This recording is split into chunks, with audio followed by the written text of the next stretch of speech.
Dubai, een emiraat van de Verenigde Arabische Emiraten. Dubai staat bekend om zijn internationale karakter.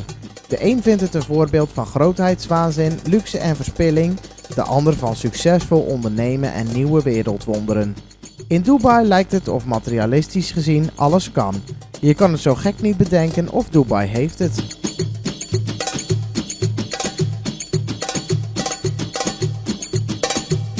In Dubai wonen 1,3 miljoen inwoners. Van deze 1,3 miljoen zijn 1 miljoen mensen van een andere kom af. Zo vertelde een taxichauffeur dat 50% Indiaas is, 15% Filipijns en 15% Pakistaans. De overige 20% komen uit andere werelddelen of zijn mensen van lokale bevolking. De lokale bevolking bestaat uit ongeveer 300.000 inwoners. De grootte van Dubai wordt vaak onderschat. Wanneer je van de ene kant naar de andere kant van de stad reist, ben je minimaal 1 uur tot 1,5 uur onderweg. De stad is dan ook zo'n 50 kilometer breed. Het beste is om per metro te reizen. Door de sterke groei van de welvaart is het onder de lokaalbevolking gebruikelijk dat men 2 tot 3 auto's ter beschikking heeft. Hierdoor kan het zijn dat er urenlange files ontstaan.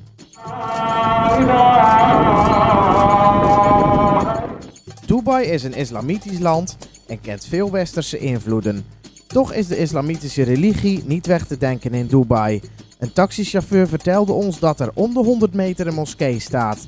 Hiermee wil de lokale bevolking laten zien dat de islam onderdeel uitmaakt van hun leven. Daarnaast is het een uiting van welvaart en rijkdom. De islamitische en oosterse cultuur tref je op vele facetten in het dagelijks leven aan.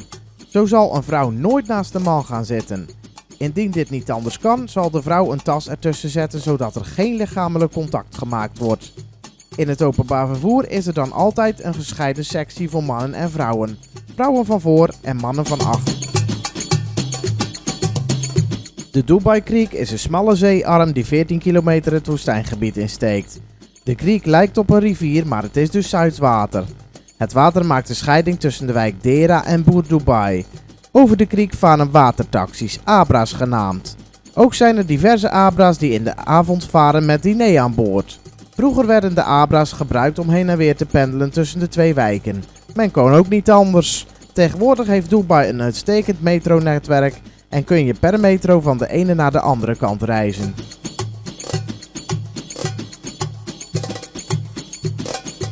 Ter hoogte van het metrostation Al Ghubaiba bevindt zich het Heritage Village.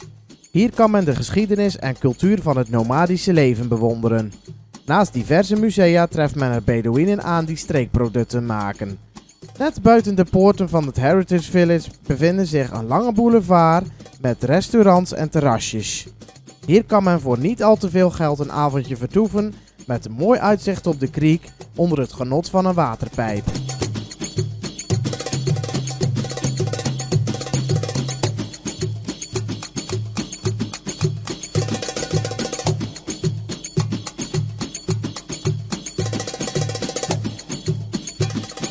Een souk is een Oosterse bazaar, een soort markt.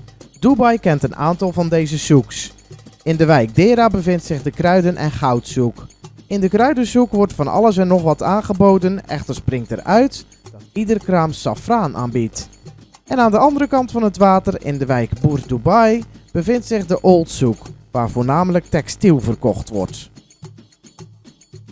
Dubai staat bekend om zijn bizarre en extreme architectuur. Hier kijk je je ogen uit. Zo heeft men een eiland in de vorm van een enorm grote palm en de World aan de kust aangelegd. Vanuit de lucht of op Google Maps is dit heel goed te zien. Dubai staat bekend om zijn bijzondere gebouwen. Zo is er het enige 7-sterren hotel ter wereld, de Burj Al Arab.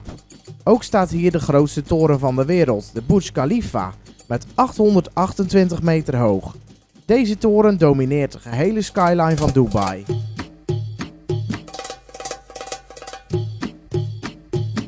In Dubai zijn er verschillende enorm grote winkelcentra, die behoren tot de grootste ter wereld. De winkelcentra zijn een combinatie van winkels en attracties. Zo bevinden zich in de winkelcentra een skipiste met verse sneeuw, wat het hele jaar tot -4 graden koel gehouden wordt. Er is een schaatsbaan met echt ijs, het grootste aquarium ter wereld, meterhoge watervallen en nog veel meer. Een van de grootste trekpleisters net buiten de Mall of the Emirates en aan de voet van de Burj Khalifa zijn de fonteinshows die om het half uur plaatsvinden.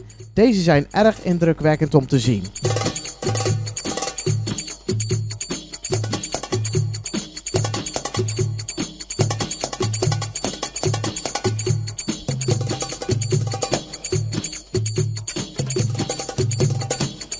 Wanneer men naar Atlantis op het palmeiland Jumeirah wilt, kan dit per monorail of per taxi.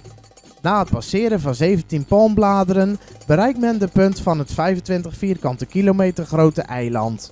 Hotel Atlantis, geopend in 2009, biedt de gasten en bezoekers een groot aantal attracties, waaronder een verzonken stad, piramides en diverse grote aquaria.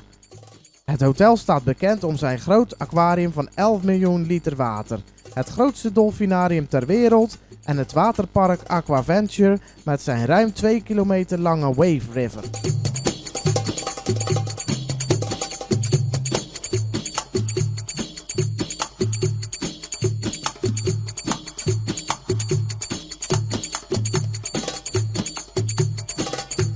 Dubai is een enorme stad met uitersten.